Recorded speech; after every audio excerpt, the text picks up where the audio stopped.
Okay, so here is my funny, kind of silly light up antenna monster. I'm going to be using the tempera paint sticks to complete this monster.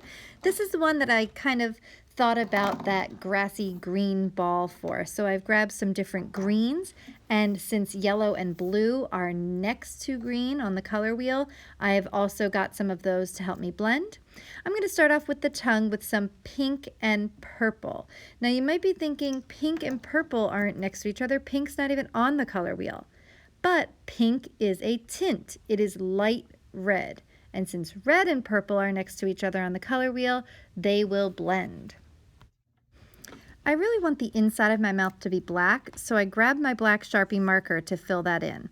You can use a tempera paint stick or oil pastel for this, but they smudge, and since this is a pretty precise area, I just went ahead and grabbed my marker to fill it in.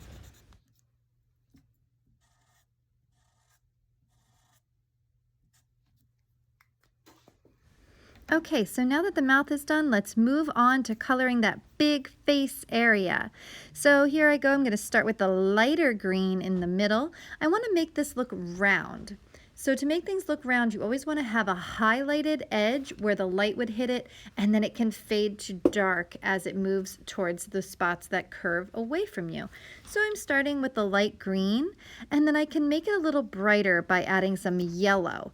Now, this is already a yellow-green, so adding more yellow is just going to make it a more yellowy green color.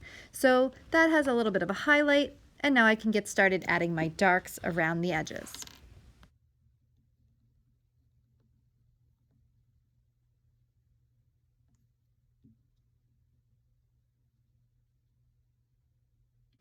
As I add the dark green, I'm going back in with the light green to blend it together. Remember, your paint has to be wet, whether it's a paint stick or watercolor or regular tempera paint. In order for it to blend, they both need to be wet. So sometimes you might have to go back in between the dark and the light to get it to blend a little bit more. So I just keep going back and forth between my colors, blending them together as I fill in the rest of this area.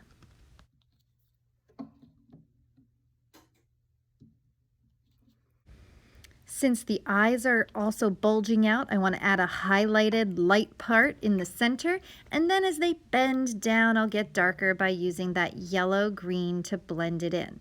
Now, since the yellow is brighter and lighter than even the yellow-green, I'm going to go back to the yellow to blend it together. So I hope you're getting practice with this, going back and forth between your colors to blend and mix as you go. Don't forget to fill in the colored part of your eye, your iris. I like to use a little bit of a wiggle when I do this, and then add the lighter color on top to mix and blend it in. If you've ever stared at your eyes in the mirror, you'll notice that there's usually more than one color that makes up your iris area. And I left that white dot in the center to show that it's kind of a reflection. Now to get that antenna glowing. I'm going to start off with that bright glowy neon yellow and have a little glow around it. Now my paint stick had some red on it from a previous project, so you can see it got some red in there. I'm okay with it though, that's alright. Next time I should just be more careful and check. Now I'm going to add some dark yellow to make it look like it's kind of glowing around the entire bulb like a light bulb. And finally, I will add the purple for my color. Now, purple and yellow do not blend very well, but you can still try it out. Doesn't hurt to try. Then you have to decide what's going to go in your background. Since this monster is kind of funny and silly, I think I'm going to make the background kind of fun and silly too, just by adding some different bursts of color. There we go, just keep adding some swirls. You could do any kind of lines for your background or colors for your background. In the one that I made creepy with the markers, I wanted a shadow background, so it's a pretty simple background of black and gray. This one is kind of fun and silly, so I wanted to brighten it up. Now remember, you can always use white as a color, but white will make things light. So even though it might not show up, you can see where it crosses over the other colors.